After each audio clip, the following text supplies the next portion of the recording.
오늘 국자네. 어떻게 먹으라는 거야? 갖다 버려. 그 말 속에서 저는 38년을 살아왔습니다. 무릎 연골 주사 영수증이 냉장고에 겹겹이 붙어 있었지만 남편은 한 번도 몰랐습니다. 그날 밤 이혼하고 싶다고 처음으로 말했습니다. 혹시 여러분도 비슷한 생각을 해본 적 있으신가요? 그렇다면 제 이야기를 꼭 끝까지 들어주세요. 69년을 살아오며 단 한 번도 하지 못했던 진짜 제 이야기를 지금부터 들려드리겠습니다. 안녕하세요. 오늘 여러분께 들려드릴 이야기가 있어요. 구독과 좋아요 부탁드립니다. 안녕하세요. 저는 올해 69, 이복순이에요. 남편과 38년을 살았어요. 인천 동암의 오래된 아파트 12평 남짓한 그곳에서 하루하루를 보냈죠. 새벽 5시가 되면 자동으로 눈이 떠졌어요. 밥을 올리고 된장찌개를 끓이고 김치를 꺼내 놓았어요. 남편이 일어나 식탁에 앉으면 국 한 숟가락 떠서 맛을 보고는 말했죠. 오늘은 좀 짜네. 그 말이 제 하루의 시작이었어요. 무릎이 아파서 정형외과에 다닌 지 벌써 7년째였어요. 연골 주사를 맞을 때마다 받아온 영수증이 냉장고 자석에 겹겹이 붙어 있었죠. 병원비는 제 용돈에서 나갔어요. 남편에게 말하면 그 돈이면 반찬 하나 더 해먹지 않은 말이 돌아올 게 뻔했으니까요. 그래서 그냥 참았어요. 계단을 오르내릴 때마다 무릎에서 소리가 났지만 익숙해졌어요. 아침을 차리고 설거지를 하고 빨래를 널고 점심을 준비하고 또 저녁을 준비했어요. 38년이 그렇게 흘러갔죠. 딸 둘, 아들 하나를 키우면서 단 한 번도 제 이름으로 된 통장을 가져본 적이 없었어요. 남편 월급은 남편 통장으로 들어갔고 생활비는 정해진 만큼만 받았죠. 모자라면 제가 알아서 줄였어요. 어느 날 마트에서 장을 보다가 문득 생각했어요. 내가 뭘 하고 있는 걸까? 장바구니에 담긴 것들은 전부 남편이 좋아하는 것들이었어요. 제가 좋아하는 건 하나도 없었죠. 아니, 제가 뭘 좋아하는지조차 모르겠더라고요. 그날 밤 집에 돌아와 가계부 첫 장을 폈어요. 38년 동안 써온 가계부였죠. 첫 장 맨 위에 처음으로 제 이름을 또박또박 적었어요. 이복순. 세 글자가 낯설게 느껴졌어요. 이번에는 살림이 아니라 제 삶을 적겠다고 마음먹었어요. 며칠 뒤 용기를 내서 동사무소에 갔어요. 복지 상담실 문을 열고 들어갔을 때 젊은 여자 상담사가 맞아주었죠. 어르신, 무슨 일로 오셨어요? 저는 한참을 망설이다가 말했어요. 저 이혼을 하고 싶은데 어디서부터 시작해야 할지 모르겠어서요. 상담사는 놀라지 않고 천천히 고개를 끄덕였어요. 혼자 오시기 힘드셨죠? 괜찮아요. 천천히 말씀하세요. 상담사는 법률구조공단을 조심스레 알려주었어요. 전화번호와 주소를 적어주면서 무료 상담을 받을 수 있다고 혼자 걱정하지 말라고 했죠. 저는 그 종이를 가방 깊숙이 넣고 동사무소를 나왔어요. 집으로 돌아오는 버스 안에서 창밖을 보면서 생각했어요. 이제 정말 시작하는 건가? 가슴 속에서 편도선처럼 뭔가 부어오르는 느낌이 들었어요. 두려움일까요? 설렘일까요? 아니면 둘 다일까요? 집에 돌아와서도 남편에게는 아무 말도 하지 않았어요. 저녁을 차리고 설거지를 하고 평소와 똑같이 하루를 보냈죠. 하지만 뭔가 달라진 게 있었어요. 싱크대 앞에 서 있는 제 손이 조금 떨리고 있었거든요. 그날 밤 남편이 먼저 잠들고 나서 조용히 가계부를 꺼냈어요. 38년치 가계부가 서랍에 차곡차곡 쌓여 있었죠. 1987년부터 2025년까지 노란색으로 바래진 가계부들을 하나씩 꺼내서 펼쳤어요. 매달 생활비 50만 원, 쌀값, 반찬값, 애들 학원비, 남편 옷가. 제 옷을 산 기록은 거의 없었어요. 가끔 명절 때 딸들이 사준 옷이 전부였죠. 2005년 3월 12일 딸 수진이가 대학에 합격한 날의 기록이 있었어요. 치킨 한 마리 18,000원. 그날 저는 치킨을 먹지 않았어요. 애들 먹는 걸 보는 게 좋아서 그냥 김치만 먹었죠. 2011년 9월 아들 결혼식 날의 기록도 있었어요. 예단 비용 300만 원. 그 돈은 제가 몇 년 동안 모아둔 돈이었어요. 남편은 그 돈을 당연하다는 듯이 받아갔죠. 가계부를 덮으면서 생각했어요. 38년 동안 나는 뭘 했을까? 밥을 해주고, 빨래를 해주고, 아이들을 키우고, 시댁 제사를 지내고, 그게 전부였어요. 그런데 누구 하나 고맙다고 말해준 적이 없었어요. 당연한 거니까요.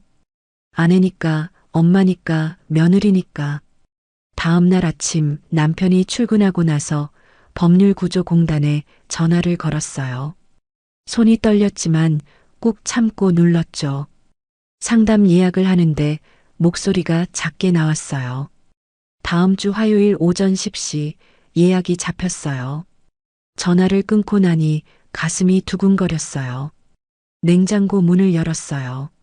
무릎 연골 주사 영수증들이 자석에 주렁주렁 붙어 있었죠. 하나씩 떼어내서 봉투에 넣었어요. 이것도 증거가 될까요? 38년 동안 제가 아팠다는 증거. 그런데 아무도 몰랐다는 증거. 창밖을 보니 동네 슈퍼 앞에서 할머니들이 모여 이야기를 나누고 있었어요. 저도 가끔 그 자리에 섰었죠. 남편 자랑, 자식 자랑을 들으면서 그냥 웃고만 있었어요. 제가 할 이야기는 없었거든요. 이제는 달라질 거예요. 제 이야기를 할 거예요. 69년을 살았는데 이제야 제 이름으로 살아보려고 해요. 그런데 말이에요. 38년을 함께 산 사람과 헤어진다는 게 정말 가능한 일일까요? 화요일 아침이 왔어요. 법률구조공단에 가기로 한 날이었죠. 그런데 새벽에 남편이 말했어요. 오늘 저녁에 동생 온대. 고등어 조림 해줘. 저는 아무 말 없이 고개만 끄덕였어요. 상담 시간을 오후로 미뤄야 했어요. 아침을 차리고 설거지를 마친 뒤 시장에 갔어요. 인천 동암시장 38년 동안 일주일에 3번씩 다닌 곳이에요.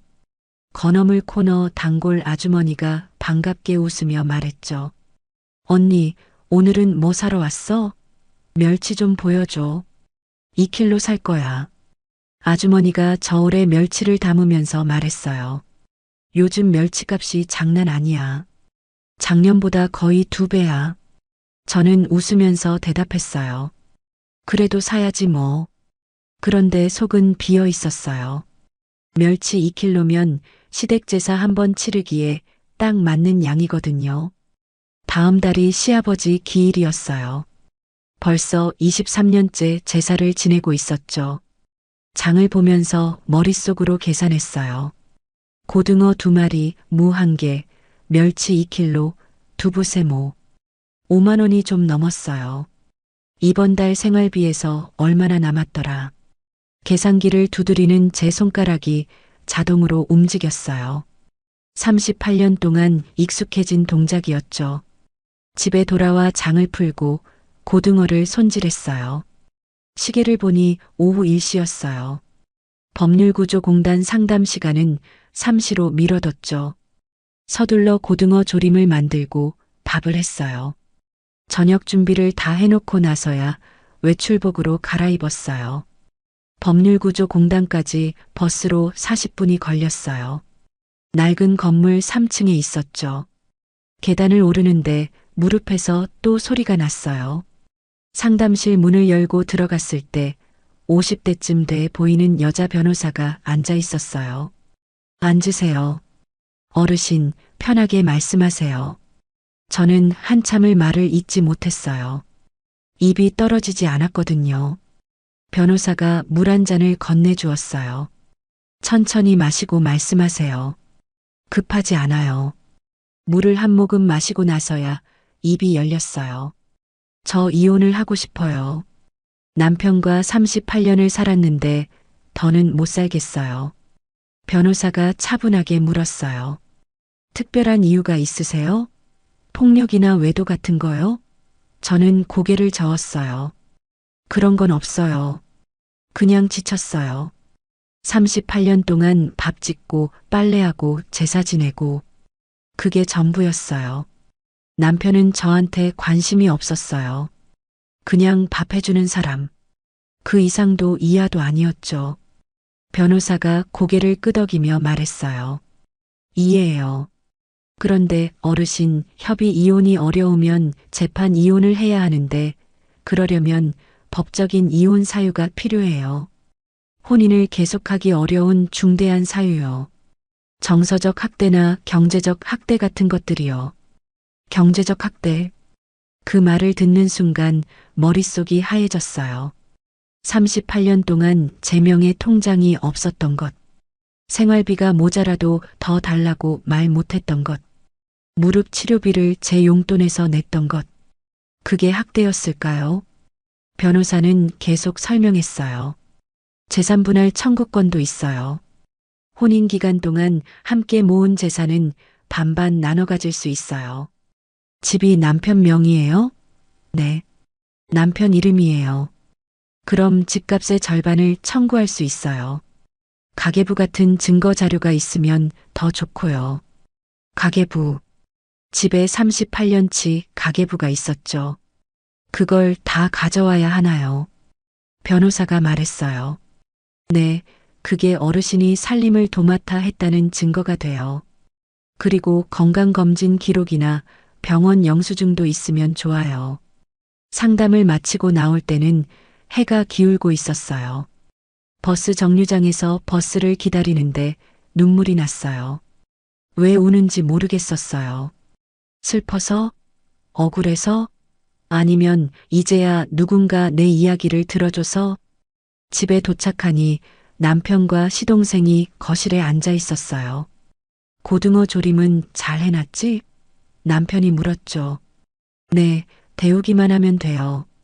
저는 부엌으로 들어가 고등어를 데우고 밥을 푸고 상을 차렸어요. 시동생이 한 입 먹고 말했어요. 형수님, 역시 손맛이 좋으시네요. 저는 웃으면서 대답했어요. 많이 드세요. 그런데 속으로는 생각했죠. 이게 마지막 상일 수도 있겠네. 식사를 마치고 설거지를 하는데 핸드폰이 울렸어요. 큰딸 수진이었어요. 엄마, 내일 시간 돼? 잠깐 얘기 좀 하고 싶어. 수진이는 제 마음을 알고 있었어요. 몇 달 전에 조심스럽게 말했거든요. 엄마, 아빠랑 계속 사는 게 행복해? 다음 날 수진이 집에 갔어요. 수진이가 차를 내오며 말했어요. 엄마, 진짜 이혼하려고? 저는 고개를 끄덕였어요. 응, 더는 못 살겠어. 수진이가 눈물을 글썽이며 말했죠. 엄마, 나는 엄마 편이야. 근데 오빠가 문제야. 오빠는 체면 때문에 난리 날 거야. 체면. 아들 준호는 항상 체면을 먼저 말했어요. 엄마, 동네 사람들이 뭐라고 할까봐 걱정돼. 그 나이에 이혼하면 창피하잖아. 아들에게 저는 엄마가 아니라 체면이었어요. 수진이가 제 손을 잡으며 말했어요. 엄마, 나는 엄마가 행복했으면 좋겠어. 69살이면 아직 젊어. 엄마 인생 엄마가 사는 거야. 그 말을 듣는 순간 눈물이 왈칵 쏟아졌어요. 그런데 정말 이기적인 걸까요? 이 나이에 내 행복을 찾겠다는 게? 큰딸 수진이와 이야기를 나눈 뒤 마음이 조금 단단해졌어요. 집에 돌아와서 서랍을 열었어요. 38년치 가계부가 차곡차곡 쌓여 있었죠. 노란색으로 바래진 것부터 최근 것까지 모두 38건이었어요. 하나씩 꺼내서 큰 쇼핑백에 넣었어요. 무거웠어요. 38년의 무게가 손에 느껴졌죠. 냉장고에 붙어있던 병원 영수증들도 모두 떼어내서 투명 파일에 넣었어요. 무릎 연골 주사 영수증, 혈압약 처방전, 건강검진 결과지. 7년치가 넘었어요. 남편은 이 영수증들을 한 번도 본 적이 없었죠. 관심이 없었으니까요. 다음 날 법률구조공단에 다시 갔어요. 이번엔 큰 봉투를 들고 갔죠. 여자 변호사가 봉투를 받아들고 하나씩 확인했어요. 가계부를 넘기면서 말했어요. 어머니, 정말 꼼꼼하게 쓰셨네요. 이게 다 증거가 돼요. 어머니가 38년 동안 가정 경제를 책임졌다는 증거요. 변호사가 설명했어요. 집은 남편 명의지만 혼인 기간 동안 모은 재산이니까 재산분할 청구를 할 수 있어요. 보통 30%에서 50% 사이로 인정돼요. 현재 집값이 얼마나 되나요? 저는 대답했어요. 3억 정도 될 거예요.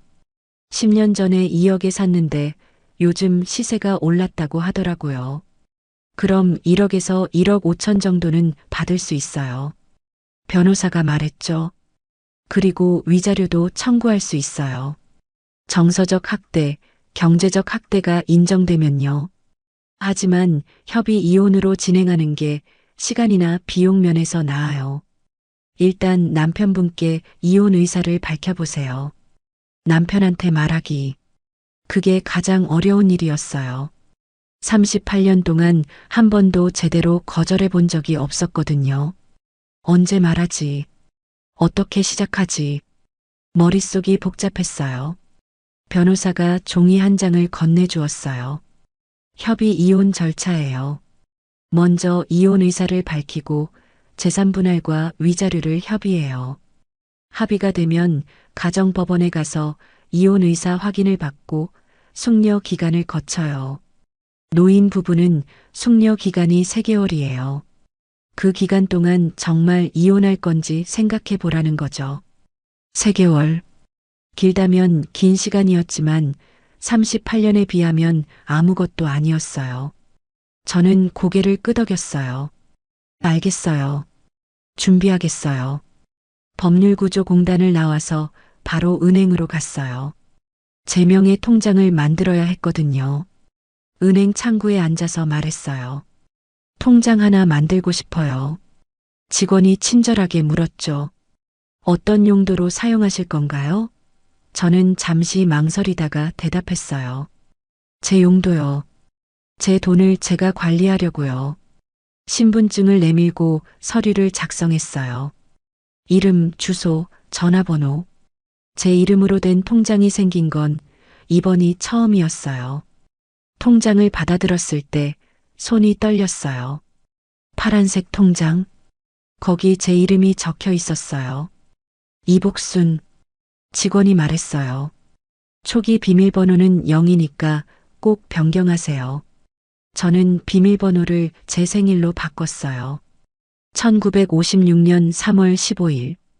69년 전 제가 태어난 날이요. 남편도 아이들도 모르는 비밀번호였어요. 은행을 나와서 동사무소로 갔어요. 등기부등본을 떼어야 했거든요. 집이 정확히 누구 명의인지, 대출은 얼마나 남았는지 확인하려고요. 서류를 받아보니 집은 남편 단독 명의였고 대출은 다 갚은 상태였어요. 3억짜리 집. 38년 동안 제가 아껴서 모은 돈도 들어간 집이었죠. 집으로 돌아왔어요. 남편은 아직 퇴근 전이었어요. 서랍을 열어서 가계부를 다시 꺼냈어요. 그 중에서 중요한 것들만 골라서 복사해 두어야 했어요. 동네 문방구에 가서 복사를 했어요. 한 장 한 장 복사하는데 시간이 오래 걸렸죠. 문방구 주인 아주머니가 물었어요. 이거 다 뭐예요? 양이 엄청 많네. 저는 웃으며 대답했어요. 그냥 정리 좀 하려고요. 주인 아주머니는 더 묻지 않았어요. 복사가 끝나고 봉투에 넣어서 집으로 왔어요. 저녁 준비를 하면서 생각했어요. 오늘 밤에 말해야 하나? 내일 말해야 하나? 아니면 모레? 계속 미루다가는 영영 못할 것 같았어요. 결심했어요. 오늘 밤에 말하자. 저녁을 먹고 남편이 소파에 앉아 TV를 보고 있었어요. 저는 설거지를 마치고 거실로 나왔어요. 심호흡을 한 번 하고 입을 열었어요. 여보, 할 말이 있어요. 남편이 TV에서 눈을 떼지 않은 채 대답했죠. 뭔데? 저 이혼하고 싶어요.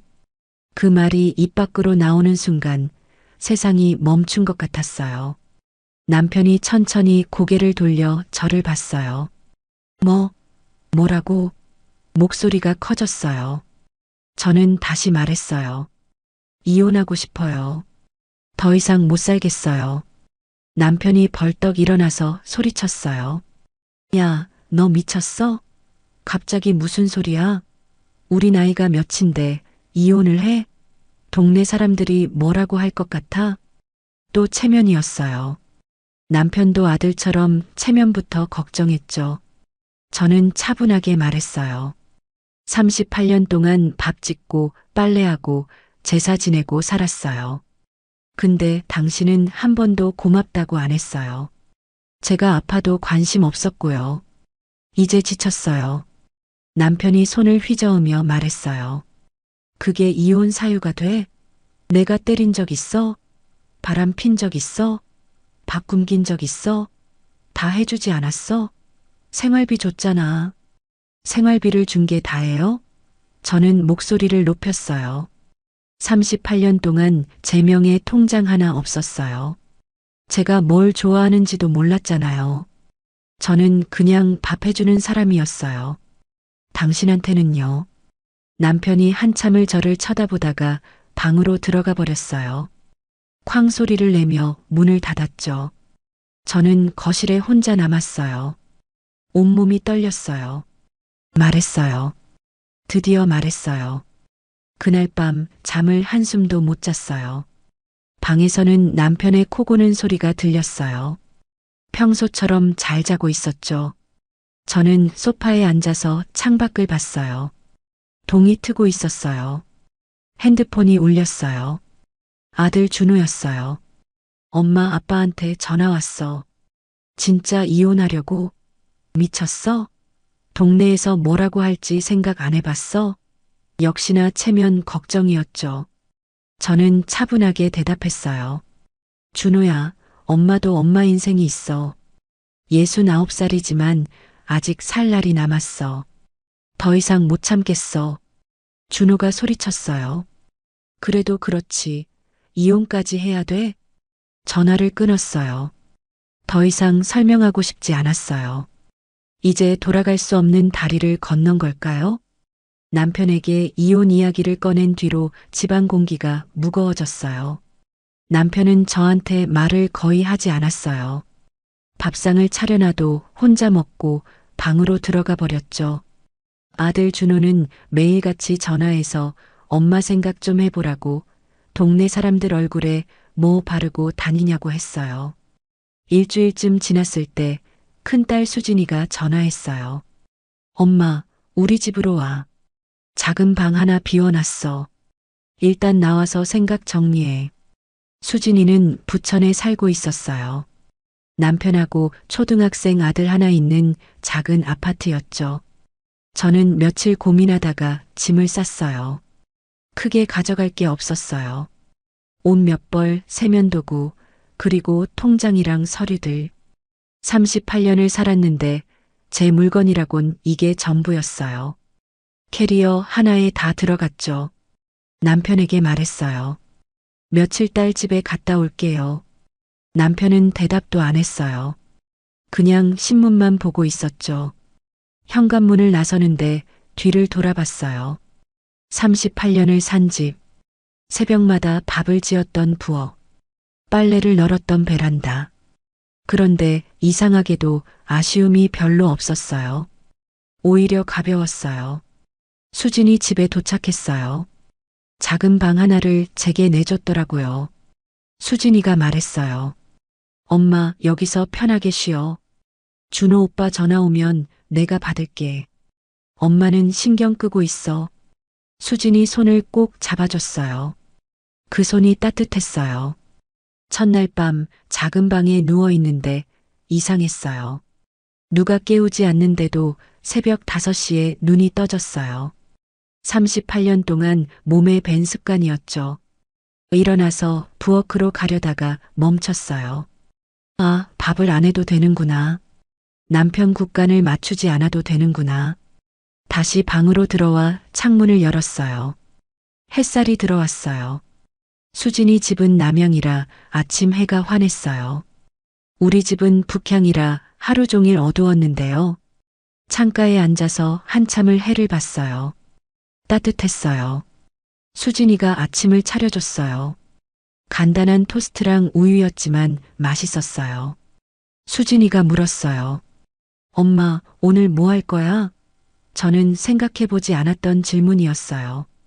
38년 동안 하루 일정은 정해져 있었거든요. 밥 짓고 설거지하고 빨래하고 장 보고 또 밥 짓고 그게 전부였죠. 잘 모르겠어. 그냥 쉴까 봐. 수진이가 웃으며 말했어요. 엄마, 복지관 프로그램 알아봐. 요즘 어르신들 글쓰기 수업도 있고 요가도 있고 그림 그리기도 있대. 한번 가봐. 점심을 먹고 혼자 집 근처를 걸었어요. 부천 중동. 제가 38년 동안 산 인천 동암과는 분위기가 달랐어요. 사람들이 많았고 카페도 많았어요.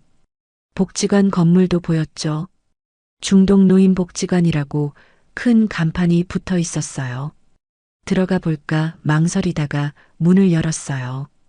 1층 안내데스크에 젊은 여자 직원이 앉아 있었어요. 어르신, 어떻게 오셨어요? 저는 조심스럽게 말했어요. 저 프로그램 같은 거 알아보러 왔어요. 직원이 팸플릿을 꺼내 주었어요. 여기 이번 달 프로그램이에요. 글쓰기 수업은 매주 화요일 오전 10시고요. 요가는 수요일, 옥상 텃밭 가꾸기는 목요일이에요. 관심 있으신 거 신청하시면 돼요. 글쓰기 수업. 제목을 보는 순간 마음이 끌렸어요. 내 인생을 쓰는 시간이라고 적혀 있었어요. 이거 신청하고 싶어요.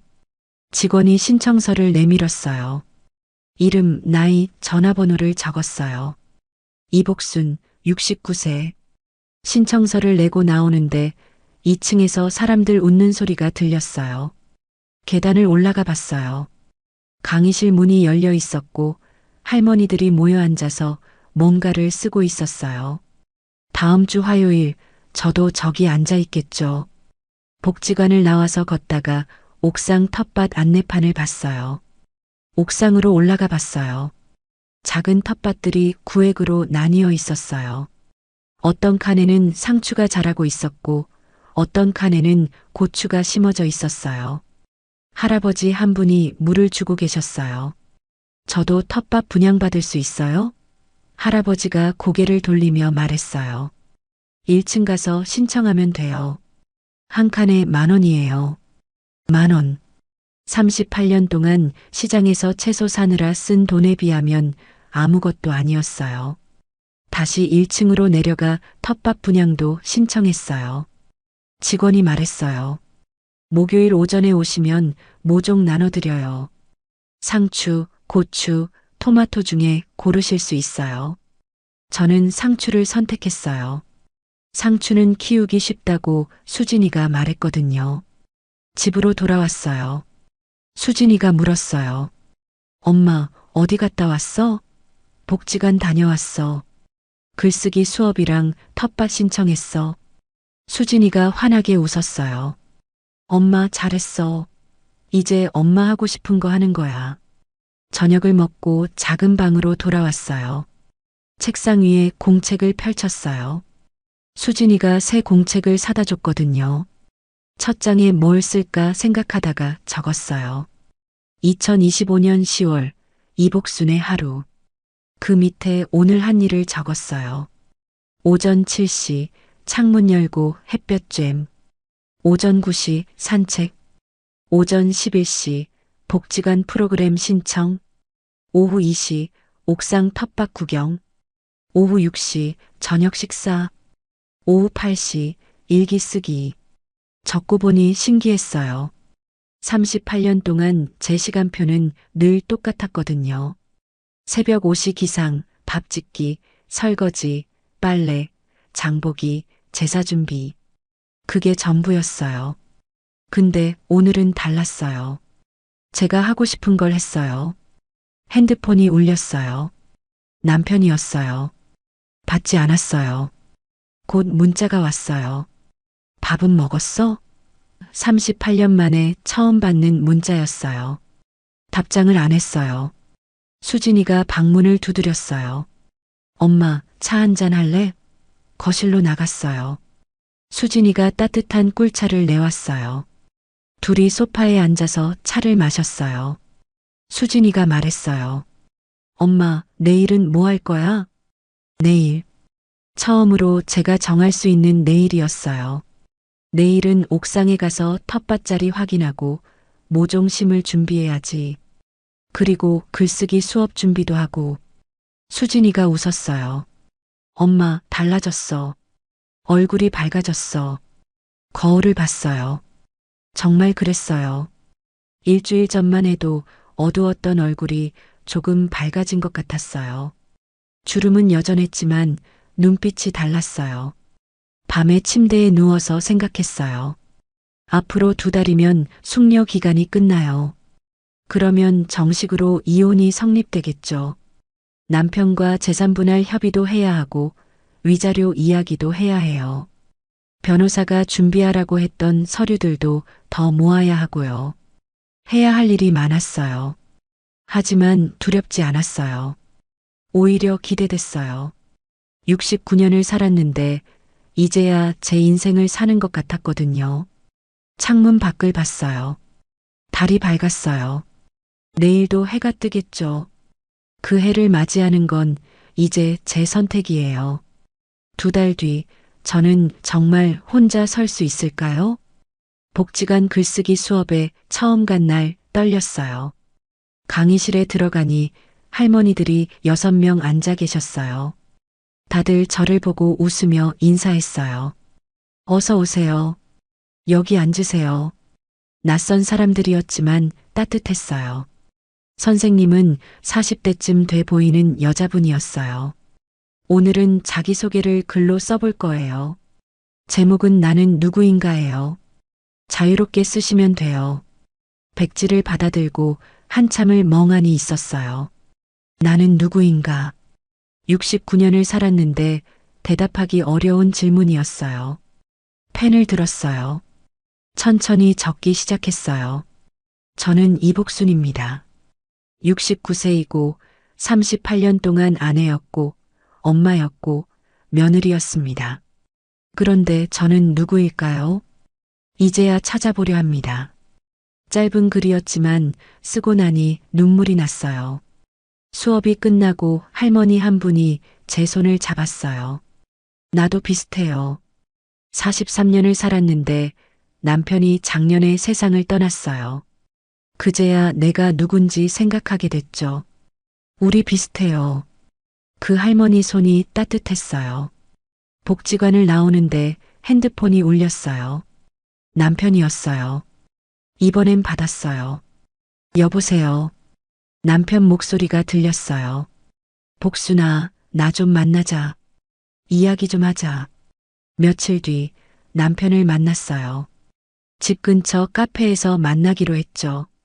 38년을 살았지만 남편이랑 카페에 앉아본 건 처음이었어요.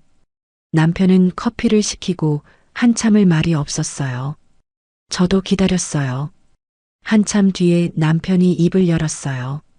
미안해. 그동안 내 마음을 몰랐어. 그냥 당연한 줄 알았어. 내가 밥 해주고 빨래 해주고 제사 준비하는 게 그게 아내의 역할인 줄만 알았어. 남편 목소리가 떨렸어요. 처음 보는 모습이었죠. 근데 말이야, 이혼은 좀 생각해봐.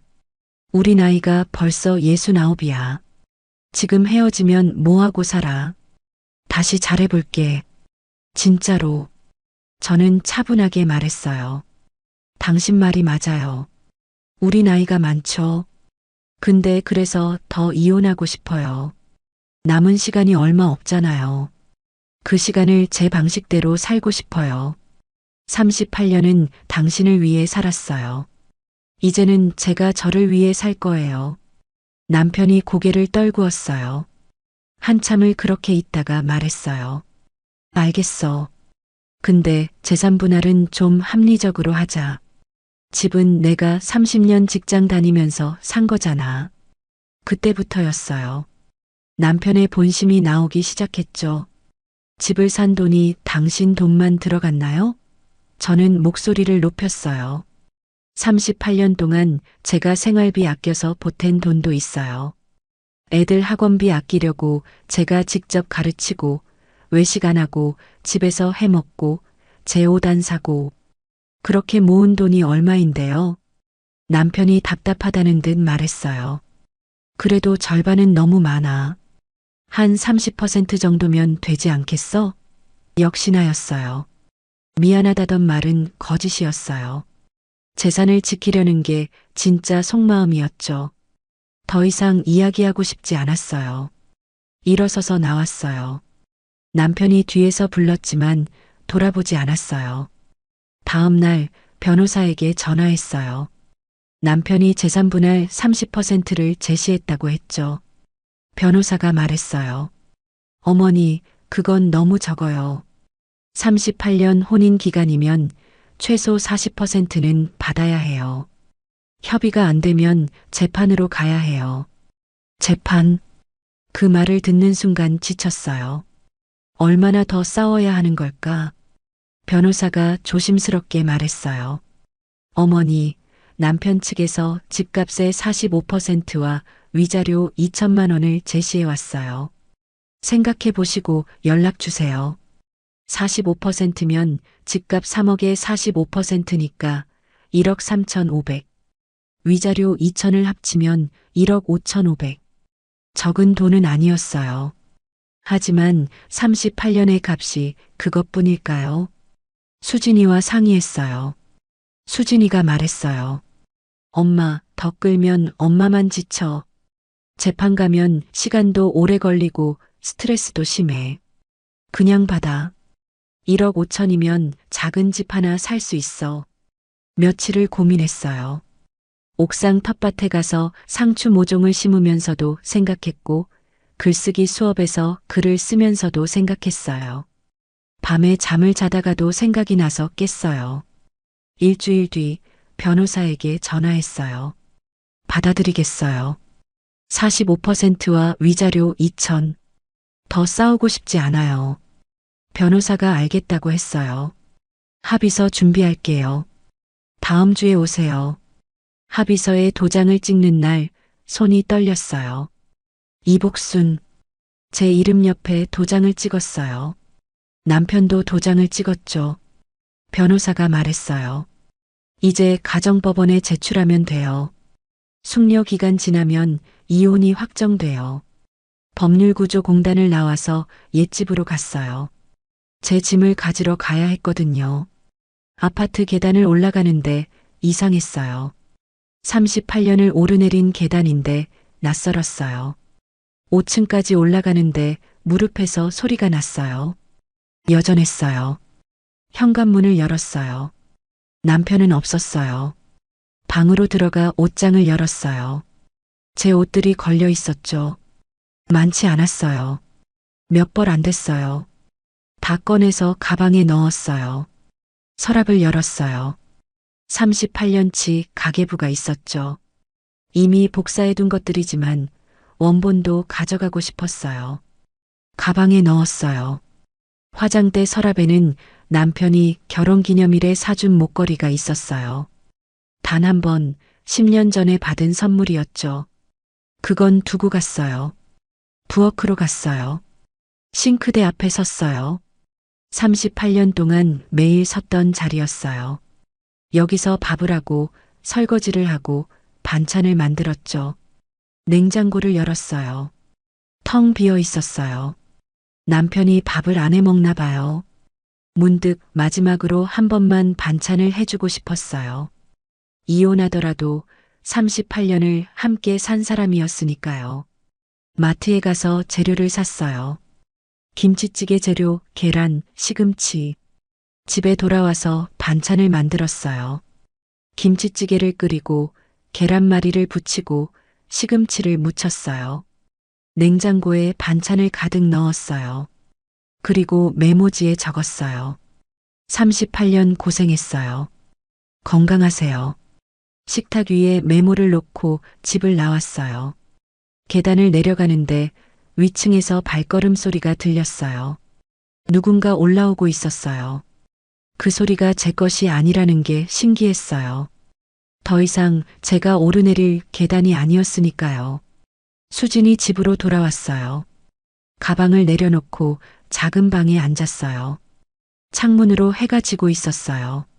수도요금 고지서처럼 오래된 관계도 언젠가는 끊기는 거였어요. 38년의 끝이 이렇게 허무한 건 제가 잘못한 걸까요? 숙려 기간이 끝나고 이혼이 확정됐어요. 가정법원에서 이혼 확인서를 받아들었을 때 손이 떨렸어요. 38년의 결혼이 종이 한 장으로 끝났어요. 무겁기도 했지만 동시에 가벼웠어요. 재산분할로 받은 1억 5,500만 원으로 작은 빌라를 샀어요. 부천 소사구의 빌라였어요. 방 2개짜리 작은 집이었지만 제 명의였어요. 이복순. 등기부등본에 제 이름이 또박또박 적혀 있었어요. 69년을 살면서 처음으로 제 집이 생긴 거예요. 이사 가는 날 수진이랑 둘째 딸 민지가 도와주러 왔어요. 짐이 많지 않아서 금방 끝났어요. 민지가 방을 둘러보며 말했어요. 엄마, 여기 햇볕 정말 잘 들어온다. 좋은 집이야. 수진이도 고개를 끄덕였죠. 엄마, 이제 여기서 편하게 살아. 아들 준호는 오지 않았어요. 여전히 화가 나 있었죠. 며칠 전에 전화했을 때 말했어요. 엄마, 동네 사람들이 다 알아. 우리 집안 망신이야. 전화를 끊고 한참을 울었어요. 아들에게 저는 엄마가 아니라 체면이었던 거예요. 동사무소에 가서 전입신고를 했어요. 도장을 찍는데 뭉클했어요. 이제 저는 이곳 사람이에요. 새로운 동네, 새로운 집, 새로운 시작. 주민센터 직원이 웃으며 말했어요. 어르신, 이 동네 복지관 프로그램 좋아요. 많이 이용하세요. 집으로 돌아와 짐을 풀었어요. 옷장에 옷을 걸고 부엌에 그릇을 정리했어요. 38년 동안 쓰던 앞치마가 나왔어요. 낡고 바랜 앞치마였죠. 얼마나 많은 밥을 했을까요? 얼마나 많은 설거지를 했을까요? 앞치마를 한참 보다가 큰 봉투에 넣었어요. 그리고 아파트 1층 재활용함에 넣었어요. 이제 필요 없었어요. 목요일 복지관 옥상 텃밭에 갔어요. 제 구에게 상추 모종이 잘 자라고 있었어요.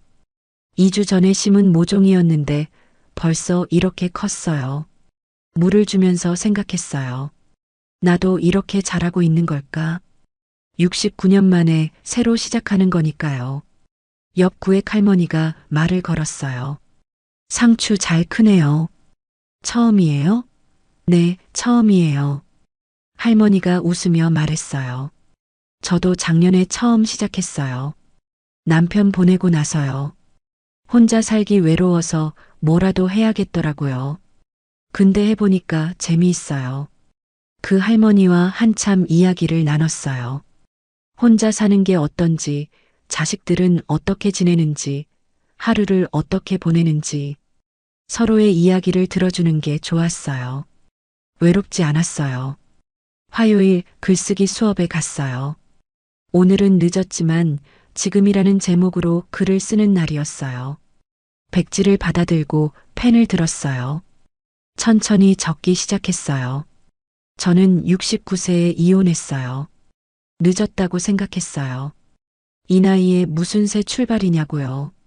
근데 지금이 가장 빠른 거더라고요. 앞으로 살 날이 10년일지 20년일지 모르지만 그 시간만큼은 제가 저로 살고 싶어요. 밥 짓는 사람이 아니라 이복순으로요. 글을 다 쓰고 선생님이 돌아가며 읽어보라고 했어요. 제 차례가 왔을 때 떨렸지만 읽었어요. 다 읽고 나니 박수 소리가 들렸어요. 할머니들이 박수를 쳐주었어요. 어떤 할머니는 눈물을 닦고 있었어요. 수업이 끝나고 할머니 한 분이 제게 다가왔어요. 나도 용기 내고 싶어요. 50년을 살았는데 남편이 저를 사람 취급 안 해요. 근데 이혼할 용기가 안 나요. 저는 그 할머니 손을 잡았어요. 천천히 생각해 보세요. 늦은 건 없어요. 준비되면 시작하는 거예요. 집으로 돌아오는 길에 마트에 들렀어요. 장을 보는데 신기했어요.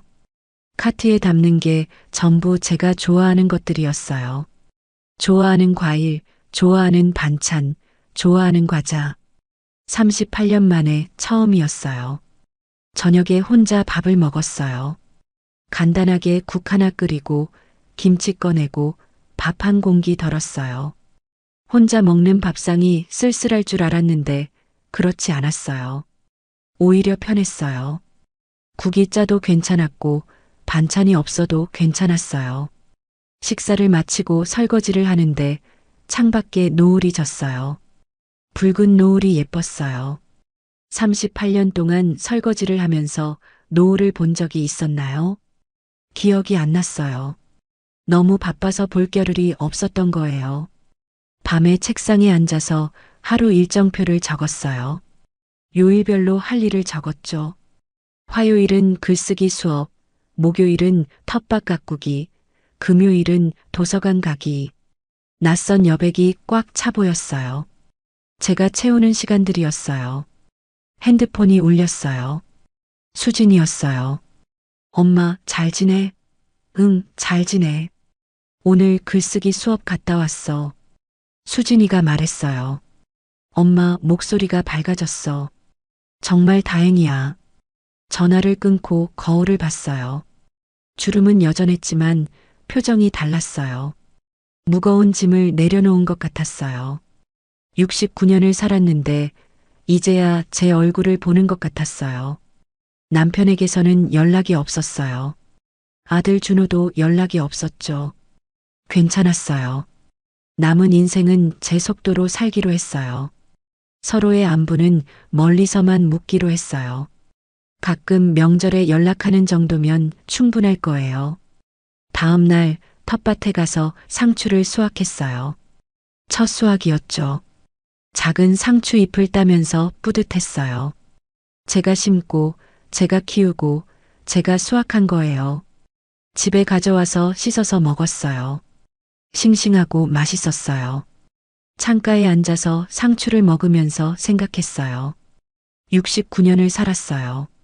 38년은 누군가의 아내로, 엄마로, 며느리로 살았어요. 이제 남은 시간은 이복순으로 살 거예요. 늦었다고 생각했지만 지금이 가장 빠른 거더라고요. 여러분께 말하고 싶어요. 나이는 숫자일 뿐이에요. 60이든 70이든 80이든 새로 시작할 수 있어요. 용기가 필요하긴 해요. 두렵기도 하고요. 근데 해보니까 할만해요. 혼자여도 외롭지 않아요. 제가 저를 돌보고 있으니까요. 만약 여러분도 지금 힘든 관계 속에 있다면 한번 생각해 보세요. 이대로 사는 게 맞는지 아니면 바꿀 수 있는지. 늦은 건 없어요. 준비되면 시작하면 돼요. 저처럼요. 저는 이제 복지관에서 글을 쓰고 텃밭에서 상추를 키우고 도서관에서 책을 읽어요. 제가 하고 싶은 걸 해요. 69년 만에 처음으로 제 삶을 살고 있어요. 시청자 여러분께 묻고 싶어요. 여러분은 지금 누구의 삶을 살고 계신가요? 혹시 여러분 자신의 삶을 살고 계신가요? 만약 아니라면 언제부터 여러분의 삶을 시작하실 건가요? 그리고 가족의 체면과 자신의 행복이 부딪힐 때 여러분은 어디에 손을 들어주시겠어요? 늦었다고 생각하지 마세요.